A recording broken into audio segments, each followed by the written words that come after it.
आज के इस वीडियो में मैं आपको बृहस्पतिवार व्रत कथा सुनाने जा रही हूँ।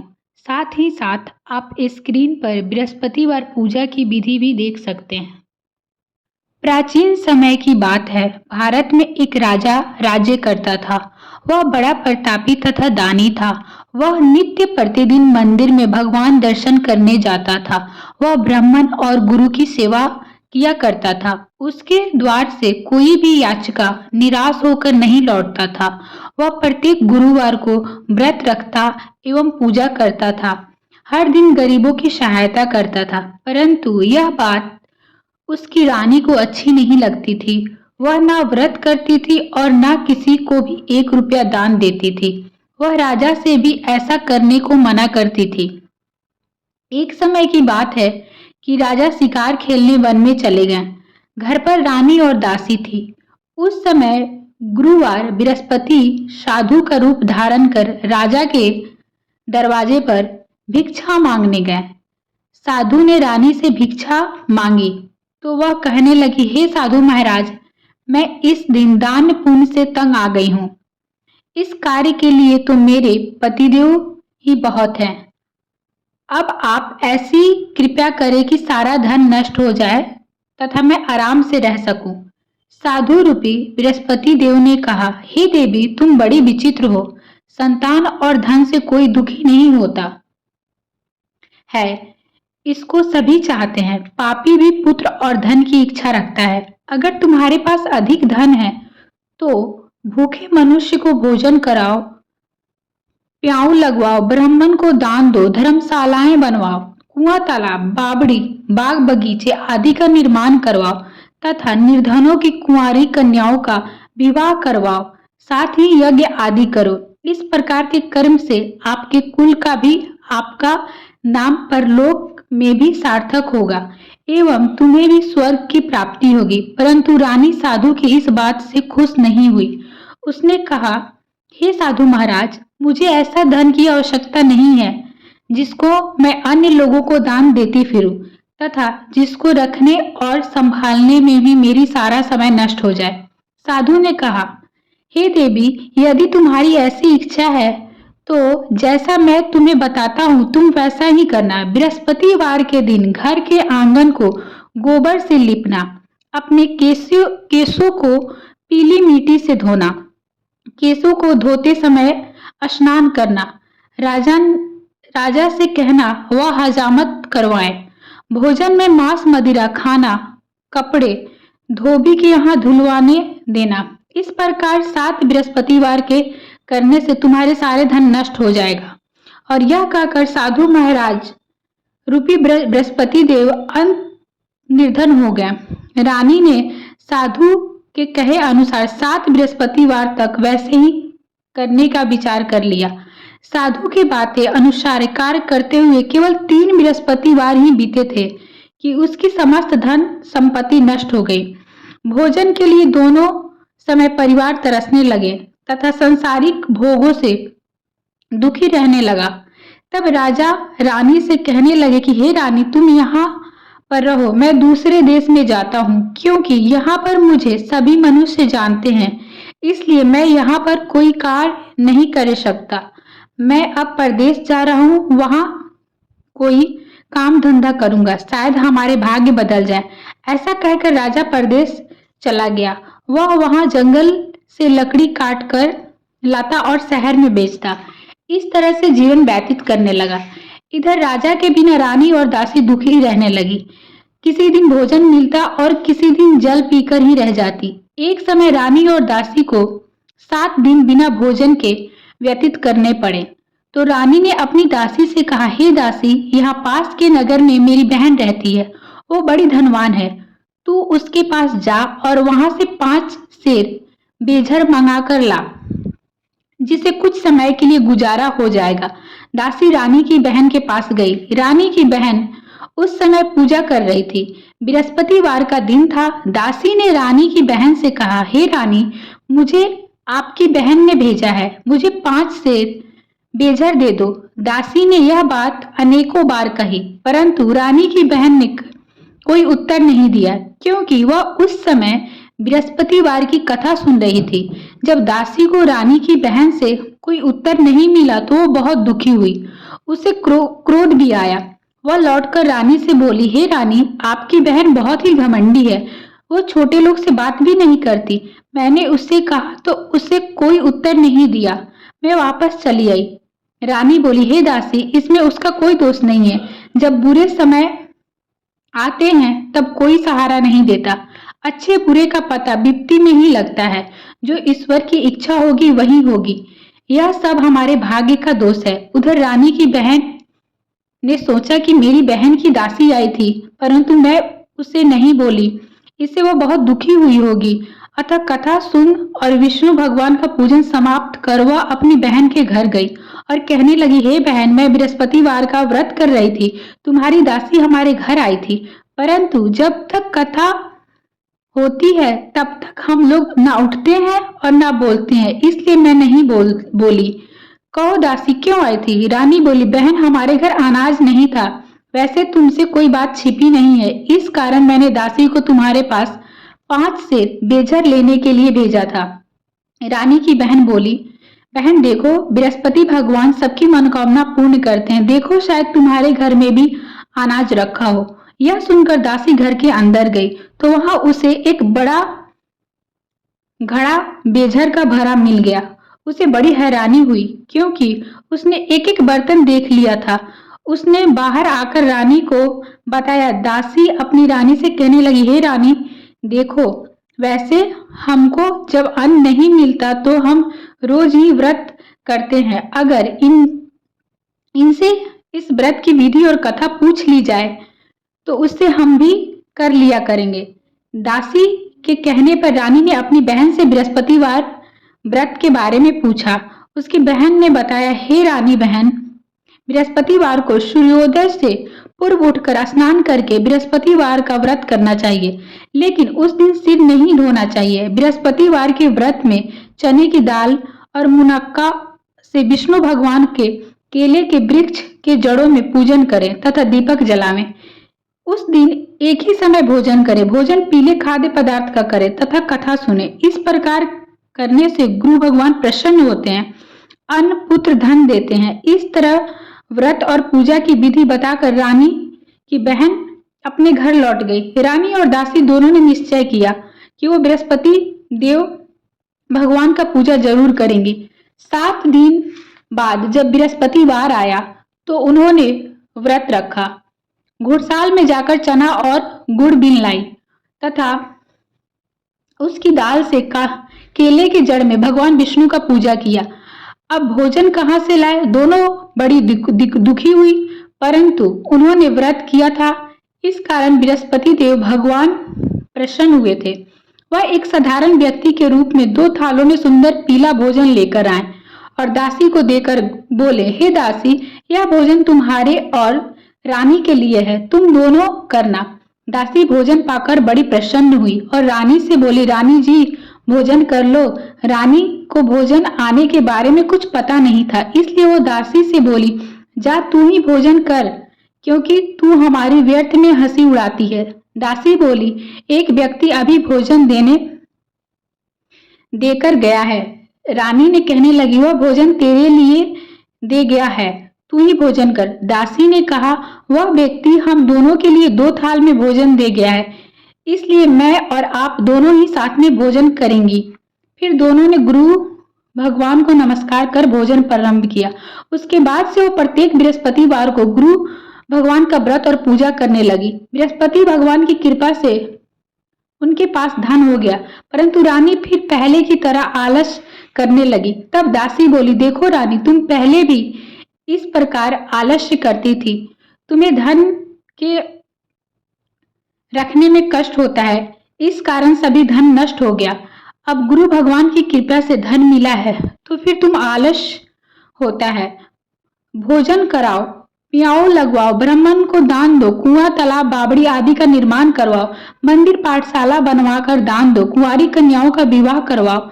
धन को शुभ कार्य में खर्च करो, जिससे तुम्हारे कुल का यश बढ़े तथा स्वर्ग प्राप्त हो और पितृ प्रसन्न हो। दासी की बात मानकर रानी ने इसी प्रकार का कार्य करना आरंभ किया, जिससे उनकी काफी यश फैलने लगा। एक दिन रानी और दासी आपस में विचार करने लगी कि ना जाने राजा किस दशा में होंगे, उनकी कोई खोज खबर नहीं है। गुरु भगवान उन्हें प्रार्थना की कि भगवान ने रात्रि में राजा को स्वप्न में कहा, हे राजा उठ, तेरी रानी तुझे याद करती है, अब अपने देश लौट जा। राजा प्रातःकाल उठकर जंगल में लकड़ी काटकर लाने के लिए जंगल की ओर चल पड़े। जंगल से गुजरते हुए वह सोचने लगा कि रानी की गलती से कितनी दुख भोगने पड़े। राजपाट छोड़कर उसे जंगल में आकर रहना पड़ा। जंगल से लकड़ियां काटकर उन्हें बेचकर गुजारा करना पड़ा। उसी समय उस जंगल में बृहस्पति देव एक साधु का रूप धारण कर आए और बोले राजे के पास आकर, हे लकड़हारे, तुम इस सुनसान जंगल में किस चिंता में बैठे हो, मुझे बताओ। यह सुन राजा के नेत्र में जल भर आए और साधु की वंदना कर बोले, हे प्रभु, आप सब कुछ जानने वाले हैं। इतना कहकर राजा ने साधु को अपनी संपूर्ण कहानी सुनाई। महात्मा तो स्वभाव से ही दयालु होते हैं। वो राजा से बोले, हे राजा, तुम्हारी पत्नी ने बृहस्पति देव के प्रति अपराध किया था, जिसके कारण तुम्हारी यह दशा हुई है। अब तुम किसी प्रकार की चिंता मत करो, भगवान तुम्हें पहले से अधिक धन देंगे। देखो, तुम्हारी पत्नी ने बृहस्पतिवार का व्रत कथा करना प्रारंभ कर दिया है। अब तुम भी बृहस्पतिवार का व्रत करके चने की दाल एवं गुड़ और जल को लोटे में डालकर केले के पत्ते से भगवान विष्णु का पूजा करो, फिर कथा कहो या सुनो। भगवान तुम्हारी सब मनोकामना को पूर्ण करेंगे। साधु को प्रसन्न देख राजा बोले, हे प्रभु, मुझे लकड़ी बेचकर इतना पैसा भी नहीं मिलता जिससे भोजन करने के उपरांत कुछ बचा सकूं। मैंने रात्रि में अपनी रानी को व्याकुल देखा है। मेरे पास कोई साधन नहीं है जिससे समाचार जान सकूं। फिर मैं बृहस्पतिवार की कौन सी कहानी कहूं या सुनूं?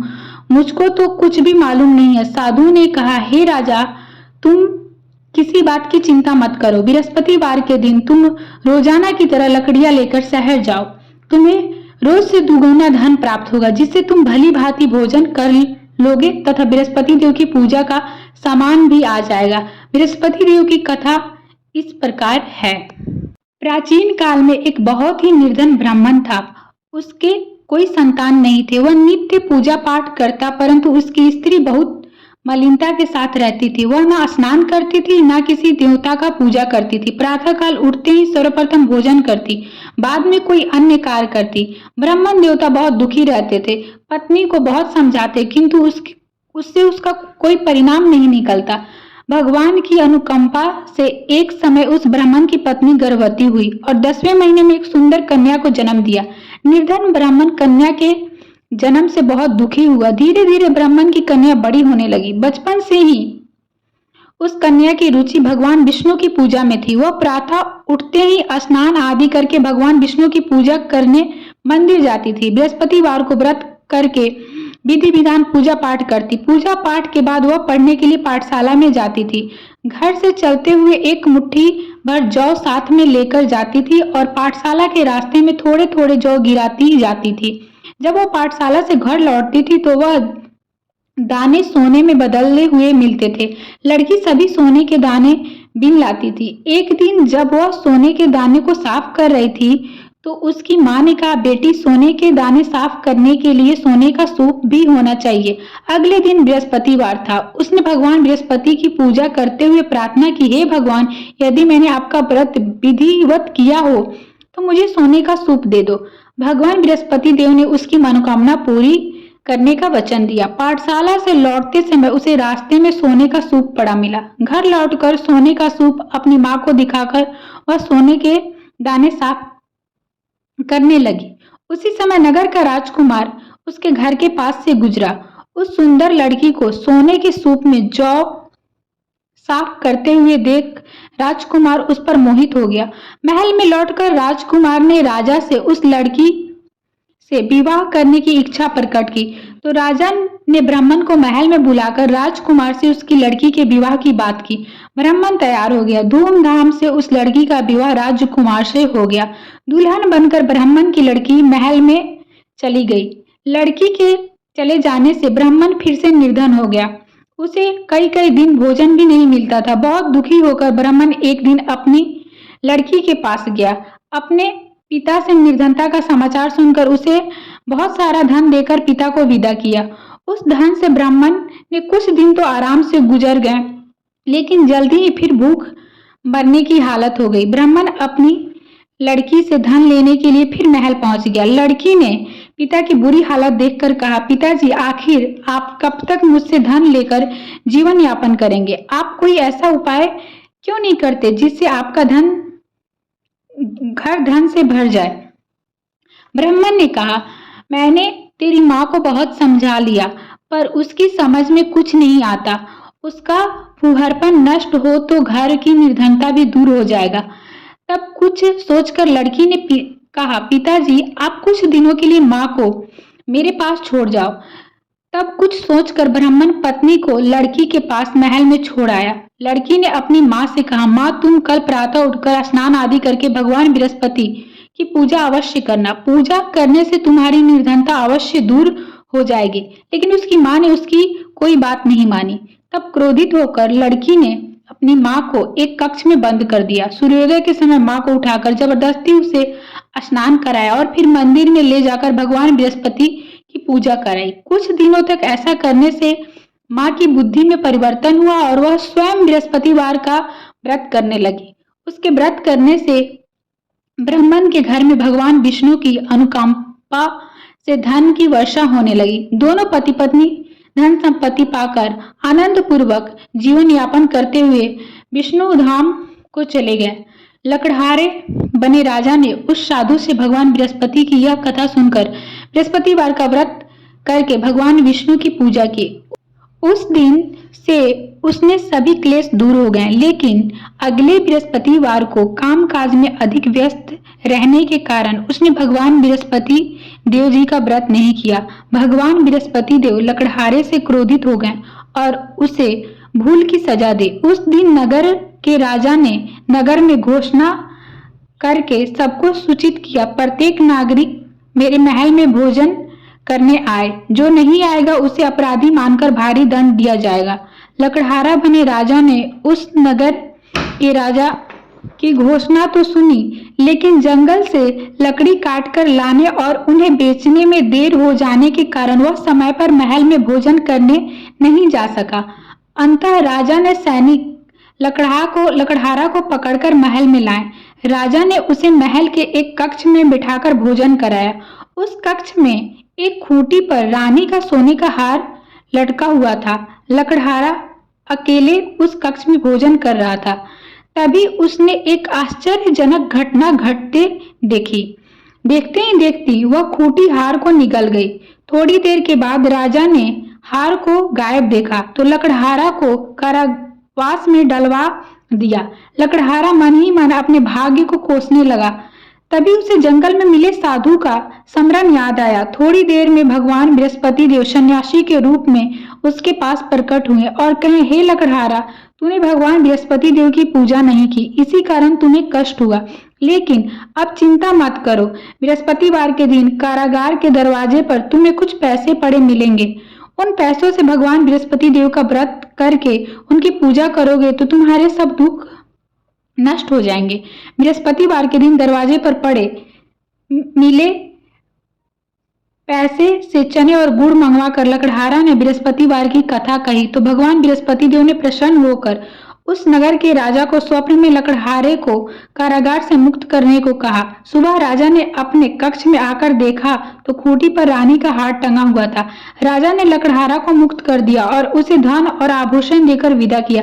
लकड़हारा बना राजा उस नगर से चलकर अपनी नगर पहुंचा तो उस नगर में कुएं, धर्मशाला, बाग बगीचे देखकर बहुत प्रसन्न हुआ। राजा ने किसी से पूछा, ये कुआं धर्मशाला किसने बनवाई? सबने उसे बताया कि यह रानी और उनकी दासी ने बनवाया है। राजा महल में पहुंचे तो रानी ने उसका भव्य स्वागत किया। तब राजा ने निश्चय किया कि सप्ताह में एक बार तो सभी बृहस्पतिवार का कथा पूजा करते हैं, परंतु मैं प्रतिदिन व्रत किया करूंगा तथा दिन में 3 बार कथा करूंगा।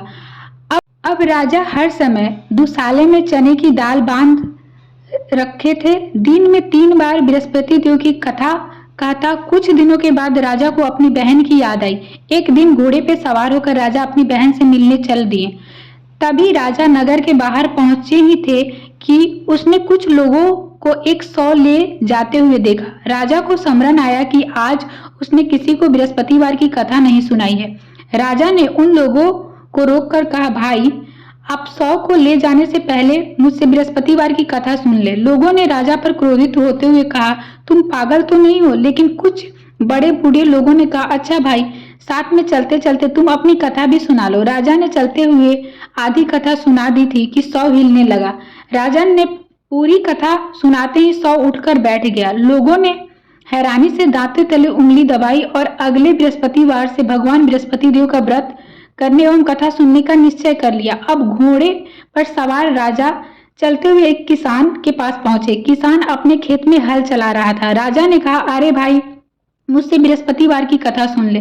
किसान झुंझलाकर बोला, अरे भाई, देख नहीं रहे हो, जितनी देर तक तुम्हारी कथा सुनूंगा उतनी देर तो मैं पूरा खेत में हल चला लूंगा। राजा निराश होकर चले गए। तभी किसान के बैल लड़खड़ाकर जमीन पर गिरे। किसान के पेट में भी जोरों से दर्द होने लगा। उस किसान की पत्नी जब खाना लेकर आई तो उसे किसान से इस बारे में पूछा। किसान ने घुड़सवार पर की पूरी कहानी सुनाई। किसान की पत्नी दौड़ती हुई राजा के पास पहुंची और हाथ जोड़कर बोली, भैया, मैं तुम्हारी कथा सुनने को तैयार हूँ। राजा ने उसके साथ खेत पर पहुंचकर बृहस्पतिवार की कथा सुनाई। तभी बैल उठकर खड़े हो गए। किसान के पेट का दर्द भी तुरंत ठीक हो गया। राजा अपनी बहन के घर पहुंचे तो उसकी बहुत आव भगत हुई। अगले दिन सुबह उठकर राजा ने देखा घर के सभी लोग भोजन कर रहे हैं। किसी भूखे को बृहस्पतिवार की कथा सुनाए बिना राजा भोजन नहीं करता था। उसने बहन से कहा, बहन, क्या घर में कोई ऐसा व्यक्ति है जिसे अभी तक भोजन ना किया हो? उसकी बहन बोली, भैया, हमारे घर में तो क्या, आपको पूरे नगर में कोई ऐसा व्यक्ति नहीं मिलेगा जिसे सुबह सुबह भोजन नहीं किया हो। तब राजा ने बहन के घर से बाहर निकलकर उस नगर में बिना भोजन किए व्यक्ति की तलाश की। एक गड़िया के घर में उसका बेटा बीमार होने के कारण भूखा रह गया था। राजा ने उसको जाकर बृहस्पतिवार की कथा सुनाई। कथा सुनते सुनते गड़िया का बीमार बेटा बिल्कुल ठीक हो गया। उसने राजा की बहुत प्रशंसा की। एक दिन राजा ने अपनी बहन से कहा, बहन, अब हम अपने घर जाना चाहते हैं, तुम भी हमारे साथ चलो, कुछ दिन वहां रहकर लौट आना। राजा की बहन ने अपनी सास से पूछा तो सास ने ताना देते हुए कहा, बहू, मायके जाना हो तो अकेली जाना, मेरे पोतों को मत ले जाना। तुम्हारे भाई का कोई संतान नहीं है, कहीं तुम्हारी भाभी मेरे पोतों पर कोई जादू टोना कर दे तो। तुम्हारे कक्ष में बहन की सास की बातें सुनकर राजा दुखी मन से अकेले ही अपने नगर को लौट गया। रानी ने राजा से कहा, आप अपनी बहन को साथ लाने की बात कहकर गए थे, फिर भी बहन को साथ नहीं लाए, क्यों? तब राजा ने दुखी होते हुए कहा, रानी, हम निसंतान है, इसलिए कोई हमारे घर अपना पसंद नहीं करता। रानी ने राजा को समझाया, हे प्राणनाथ, मैं बृहस्पति देव से सब कुछ दिया है, अब भगवान बृहस्पति देव से हम संतान भी अवश्य देंगे। बृहस्पतिवार को विधिवत व्रत करते हुए राजा रानी ने भगवान बृहस्पति देव से संतान के लिए प्रार्थना की। कुछ दिनों के बाद उन्हें स्वप्न में दर्शन देते हुए कहा, हे राजा, तेरी मनोकामना अवश्य पूरी होगी। एक सप्ताह बाद ही रानी गर्भवती हुई और 10वें महीने रानी ने एक सुंदर पुत्र को जन्म दिया। राजा रानी जीवन पर्याप्त बृहस्पतिवार का व्रत करते रहे और उनके घर में धन की वर्षा होती रही।